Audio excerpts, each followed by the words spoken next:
The Namngum 1 dam is not expecting to release water this rainy season because the level is still 4 meters below the danger mark. According to a plant technician, the water level is now 208 meters above sea level and the dam can only cope with the level of 212 meters. According to a technician from the Dam's Operation and Control Division, if the water level reaches 212.3 meters, it is needed to begin a process of relieving pressure, but before this we have to inform local communities to prepare to avoid flooding. In 2011, the dam released water when the tropical storms Nokten and Haima passed over Laos, subsequently destroying the crops of many farmers and causing damage to people's homes. Our reporter accompanied a group of Tan Pio village in Vientiane province after the Namngum river level increased dramatically late last weekend, causing flooding in the area. Village head said that the village has faced flooding over the past 3 years as a result of the dam discharging water. The village did receive advance warning from plant officials, but coupled with last weekend's inundation of water, difficult times have become a regular occurrence in the rainy season for Tan Pio residents. Foreign and local journalists visited the under-construction Xayaboury Dam to see firsthand the environmentally friendly technology being used to develop the run-of-river dam. According to a senior official from the Ministry of Energy and Mines, there is nothing to hide. We are developing the dam with sustainable features based on the government's policy. Details with our news team Vilaysack, Thiengham, and Thipphaphone, Vongphothong. The journalist traveled on August 15 to 18 to the $3.5 billion dam, came from the United Kingdom, Switzerland, Canada, and the Philippines, along with 6 local reporters. Foreign journalists who have previously visited the dam came from Thailand, China's Xinhua, CCTV, and Japan's Asahi Shimbun. Outline design, which you have seen here, which basically says where are which structure located, but the details that will be worked out in the years to come. At the dam site, experts explain the sustainable development of the dam. It is recorded that 2 internationally recognized consulting companies, Pori of Switzerland and Compagnie Nationale de Rouen of France, have been employed to oversee the construction and ensure the dam is built in line with internationally accepted standards, particularly in relations to sediment flow and fish passage.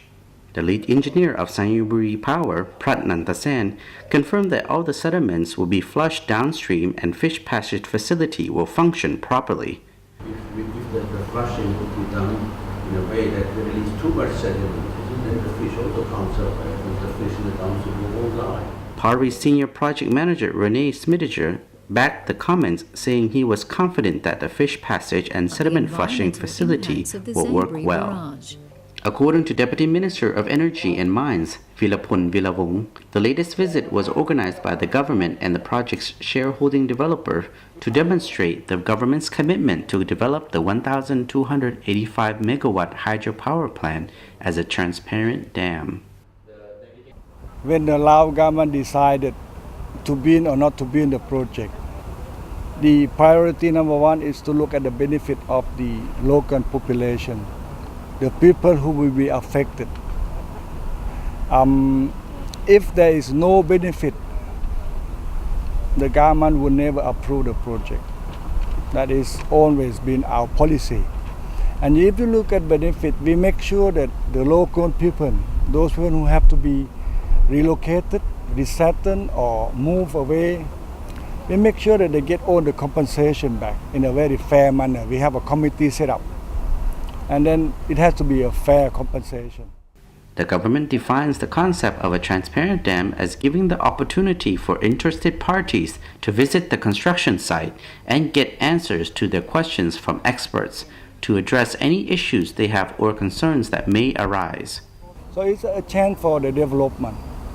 Plus you will be seeing when you visit the resettled village, they will have a better school, they will have clinics, they will have electricity, they will have water. So a general health is improved. And this is what the local people want most, not only for themselves, but for the children. Then the children will have a better chance of education and other things. Last weekend, the government and the developers organized a trip for the Honorary Consul of Laos to Switzerland, Swiss national Dr. Guido Capelli, who visited the dam and newly resettled village of Nato Nhai.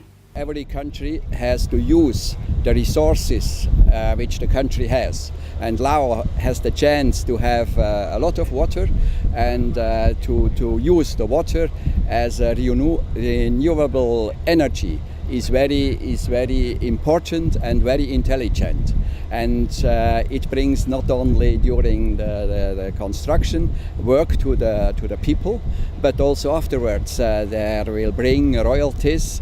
I heard about $300 million a year, and with this the government can help the poor people to help to develop the country and to reduce the poverty.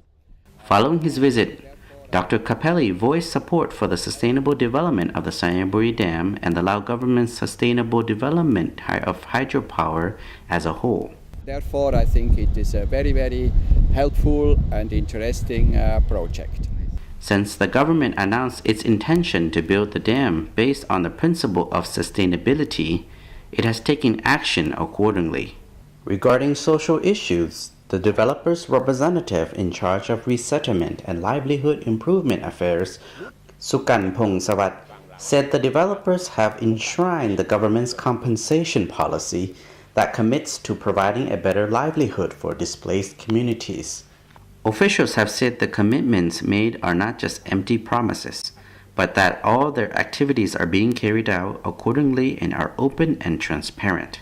This involves allowing foreign visitors and the media to see firsthand what is happening on the ground.